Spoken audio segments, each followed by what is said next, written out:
Big bang തിയറിയാണ്. ഇപ്പൊ big bang theory നമ്മൾ സാധാരണ ഈ പോപ്പുലർ വീഡിയോസിലൊക്കെ ഉപയോഗിക്കുന്ന ഒരു വേർഡാണ് ബിഗ് ബാങ് തിയറി എന്ന് പറയുന്നത്. സാധാരണ നമ്മുടെ സയന്റിഫിക് കമ്മ്യൂണിറ്റിയിൽ യൂസ് ചെയ്യുന്നത് ലാംഡ സി ഡി എന്ന് പറഞ്ഞൊരു മോഡലാണ്, ഒരു മാത്തമാറ്റിക്കൽ മോഡലാണ്. അത് തന്നെയാണ് ആക്ച്വലി ബിഗ് ബാങ് തിയറി, അല്ലെങ്കിൽ അതിന്റെ കുറച്ച് ബിഗ് ബാങ് തിയറിയുടെ ഒരു മോഡിഫൈഡ് വേർഷൻ ആണെന്ന് വേണമെങ്കിൽ പറയാം. കുറച്ചുകൂടി സയന്റിഫിക്കലി ആക്യുറേറ്റ് ആയിട്ടുള്ള വേർഡാണ് ലാംഡ സി ഡി എം എന്ന് പറയുന്നത്. ഓക്കെ, അപ്പൊ എനിക്ക് പ്രധാനമായിട്ടും പറയേണ്ടത് ഈ ഒരു കാര്യമായിരുന്നു. അതായത് നമുക്ക് യൂണിവേഴ്സിന്റെ ബിഗിങ്ങിനെ കുറിച്ച് അറിയില്ല, അതല്ല ബിഗ് ബാങ് തിയറി പറയുന്നത്. അറിയാവുന്ന ഒരു കാര്യം, യൂണിവേഴ്സിൽ എങ്ങനെ പറഞ്ഞ ഗാലക്സികളും ഗാലക്സി കൂട്ടങ്ങളും അതുപോലെ മറ്റ് സ്ട്രക്ചേഴ്സ് ഒക്കെ എങ്ങനെ ഉണ്ടായി, അത് എങ്ങനെ യൂണിവേഴ്സിന്റെ വളരെ ഏർലി സമയത്ത് എങ്ങനെ ഉണ്ടായി നമുക്കറിയാം. അതായത് ക്വാണ്ടം ഫ്ലക്ച്വേഷൻസ്, നമ്മുടെ വെരി ഏർലി യൂണിവേഴ്സിൽ ഇൻഫ്ലേഷൻ എന്ന് പറയുന്നൊരു അതിന്റെ പേരാണ് ഇൻഫ്ലേഷൻ. അതായത് വളരെ റാപ്പിഡ് എക്സ്പാൻഷൻ എന്ന് മാത്രമേ ഉദ്ദേശിക്കുന്നുള്ളൂ. ആ സമയത്ത് ഉണ്ടായിരുന്ന ഒരു സ്കേലാർ ഫീൽഡ്, അതൊരു അസംഷനാണ് അങ്ങനെ ഒരു ഫീൽഡ് ഉണ്ടായിരുന്നു എന്നുള്ളത്. അറിയില്ല അത് എന്ത് തരം ഫീൽഡാന്നൊക്കെ ഉള്ളത്.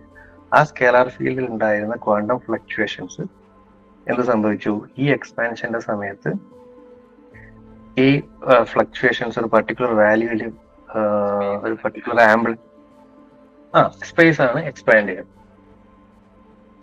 അപ്പൊ സ്പേസ് എക്സ്പാൻഡ് ചെയ്യുമ്പോൾ ഈ ഫ്ലക്ച്വേഷൻസ് ഒരു പർട്ടിക്കുലർ വാല്യൂവിൽ സ്റ്റോപ്പ് ആവുകയും ആ ഫ്ലക്ച്വേഷൻസ് ഞാൻ പറഞ്ഞു തന്നത് ഇത് എക്സ്പാൻഡ് ചെയ്യുന്നതനുസരിച്ച് ഈ ഫ്ലക്ച്വേഷൻസിന്റെ ലെങ്ത് സ്കെയിലും മാറും അല്ലെ, സ്ട്രെച്ച് ചെയ്യുമ്പോൾ ഈ ലെങ്ത് സ്കെയിലും മാറും. അപ്പോ ഈ ലെങ്ത് സ്കെയിൽ മാറുമ്പോൾ ഈ ലെങ്ത് സ്കെയിലും ഈ യൂണിവേഴ്സിന്റെ എക്സ്പാൻഷന്റെ റേറ്റ് അനുസരിച്ച് യൂണിവേഴ്സിന് ഒരു ലെങ്ത് സ്കെയിൽ ഉണ്ടാവും. അതിനാണ് ഹബിൾ റേഡിയസ് എന്ന് പറയും.